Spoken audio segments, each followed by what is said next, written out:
लेकिन माँ कामाख्या की एक अपनी एक अद्भुत माया है। माँ कामाख्या की अगर आपने आराधना करनी शुरू कर दी तो माँ कामाख्या आपको दोनों रूपों में शक्ति देती है। एक बार जो है मुझे किसी ने बोला कि जी भूत प्रेत होते हैं। मैं कहा भैया ऐसा है तो मुझे दिखा दे पहले तो।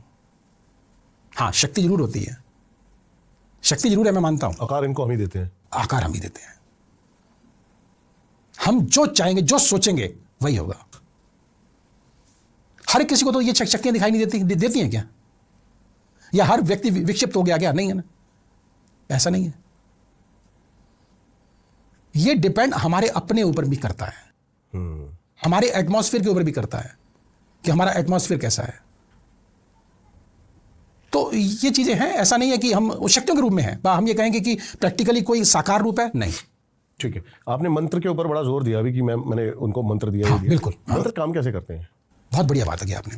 देखिए, मंत्र की एक अपनी फ्रिक्वेंसी होती है और उस फ्रिक्वेंसी पे आप अगर जाप करेंगे तो डेफिनेटली 100% आपको जो है वो बेनिफिट मिलेगा 100% मिलेगा। आप अगर लक्ष्मी की प्राप्ति के लिए तो इसका बीज मंत्र श्रीम है, ठीक है। और अगर विद्या प्राप्त करना चाहते हैं तो उसका मंत्र जो है अपना ओम सरस्वती नमः, आप सरस्वती देवी को याद करें आप, ठीक है ना। और अगर आप माँ कामाख्या के दो जो है मंत्र जो है बहुत ही अपने आप में बड़े अद्भुत मंत्र हैं, एक त्रिम और एक क्लिम। आप त्रिम और क्लिम करें तो आपको दोनों शक्तियां प्राप्त होती हैं, अच्छी और बुरी। यह बहुत बढ़िया बात आपने की, मैं आपको बताता हूं। आपको सारी देवियां अपने अपने तरीके से शक्तियां देती हैं, अब आपको बताता हूं आपको। लेकिन माँ कामाख्या की एक अपनी एक अद्भुत माया है। माँ कामाख्या की अगर आपने आराधना करनी शुरू कर दी तो माँ कामाख्या आपको दोनों रूपों में शक्ति देती है, अच्छी भी बुरी भी। आपके ऊपर डिपेंड करता है कि आप अच्छी शक्ति यूज कर रहे हैं या बुरी शक्ति यूज कर रहे हैं। इसीलिए आप वहां देखो सब प्रकार के कार्य किए जाते हैं। अब वही बात है, सेंसर लग गया, गूढ़ रहस्य है, चैनल पे बता नहीं सकते, तो अब क्या करें, मजबूरियां हैं। अब मैं कहूं कि ये प्रयोग होते हैं, वो प्रयोग होते हैं, वो भी अच्छा नहीं लगता। लेकिन सब प्रकार के कार्य वहां किए जाते हैं, अच्छा भी बुरा भी। शुरू से ये चीज चली आ रही है। अब आप देखिए, वाम तंत्र दक्षिण तंत्र, एक अच्छा पहलू भी है, एक बुरा पहलू भी है, ठीक है ना। जो बुरे पहलू की तरफ गए उन्होंने भी प्राप्त कर लिया, जो अच्छे पहलू की तरफ गए उन्होंने भी प्राप्त कर लिया। प्राप्त तो दोनों ने किया, ईश्वर को उस शक्ति को। लेकिन वैदिक तरीके से थोड़ा लंबा प्रोसेस है और जो ये तंत्र का ये शॉर्टकट है। अगर आपको जल्दी अगर कोई चीज चाहिए तो तंत्र, इसीलिए तंत्र की उत्पत्ति हुई कि जल्दी जल्दी हम कैसे प्राप्त कर सकते हैं। तंत्र बनाई इसीलिए। आप कोई भी काम किसी सिस्टम से करेंगे तो वो दैट इज कॉल्ड तंत्र, वो तंत्र है। अब अगर बुरी चीजों का अगर आपने अगर सपोज किसी की बलि दे दी या मतलब इस तरह से कार्य किए तो वो थोड़े से लगता है कि नहीं ये तो हमने अपराध कर दिया। लेकिन अगर हम तंत्र की दृष्टि से देखेंगे तो कोई अपराध नहीं है, तो कार्य भी जल्दी होते हैं।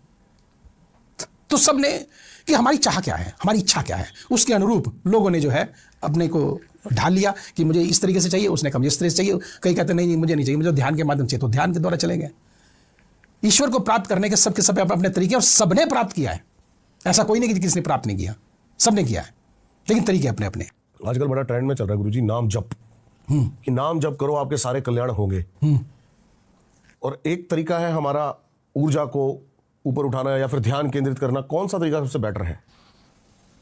देखिए, जब आप किसी को नाम जपते हैं सपोज, तो आप जपते जपते जपते जपते जपते जपते आप उसके प्रति हिप्नोटाइज हो जाएंगे। अगर मैं आपको कहूं कि अब इसे छोड़ दो तो आप छोड़ पाओगे? कभी भी नहीं छोड़ पाओगे। आप छोड़ पाओगे कभी? जब आपका पात्र भर गया आप तो कहोगे बस यही है सब कुछ मेरे लिए। दूसरा कोई ज्ञान कितना ही अच्छा ज्ञान दे दे आपके लिए बेकार हो जाएगा, क्योंकि आपका पात्र भर गया हो। आपने तो सिर्फ उसी की रटना लगानी है। अगर उसी की रटना शुरू से मैंने गुरु मंत्र लिया था, अगर उसी की रटना में लगाता तो आज शायद इस पोजीशन पे नहीं होता। आज दुनिया जहाँ का ज्ञान लेके बैठा हूँ मैं, क्योंकि मैंने अपना पात्र हर जगह खाली रखा। जहाँ भी गया उल्टा खाली पहुँच गया। मैं तो अबोध बालक हूँ, कुछ नहीं है, मैं तो जानता ही कुछ नहीं। उससे जो था लिया, जो अच्छा लगा दिमाग में डाला, बाकी फेंक दिया। बिल्कुल सही बात है। इसीलिए अपने पात्र को खाली रखो, बेवकूफ़ बन जाओ, नालायक बन जाओ कि मुझे तो आता ही नहीं, कुछ नहीं आता, और पहुंच जाओ। कई लोग इस चीज को, मेरे को भी शायद हो सकता है क्रिटिसिज्म करें। ऐसा नहीं है, मैं ओशो की भी सारी बातें ग्रहण कर लेता हूं, जितना चाहिए, जितना समझ में आता है। देखिए, मैं बताता हूं आपको, अब ओशो जी की भी बात मैं उसके ऊपर थोड़ा क्रिटिसाइज कर देता हूं, क्वेश्चन मार्क लगाता हूं। इतने बड़े ज्ञानी थे, इतने बड़े ज्ञानी थे, अपनी मृत्यु को नहीं पहचान पाए। वो एक दार्शनिक थे, वो ज्ञान को जानते थे, उन्होंने ज्ञान को बिखेर दिया, और जो अच्छा लगे वो ले लो, बात खत्म करो। बिल्कुल सही बात। आप किसी को अच्छा बुरा मत कहो। आपके माध्यम से मैं इतनी बात कह गया, लेकिन मैं कहता नहीं, मैं किसी को बुरा नहीं कहता। सब अपनी अपनी जगह अच्छे हैं, करो, सब अपने करो। लेकिन एक बात जरूर कहूंगा कि जो अच्छा है उसे ग्रहण कर लो, जो बुरा से छोड़ दो।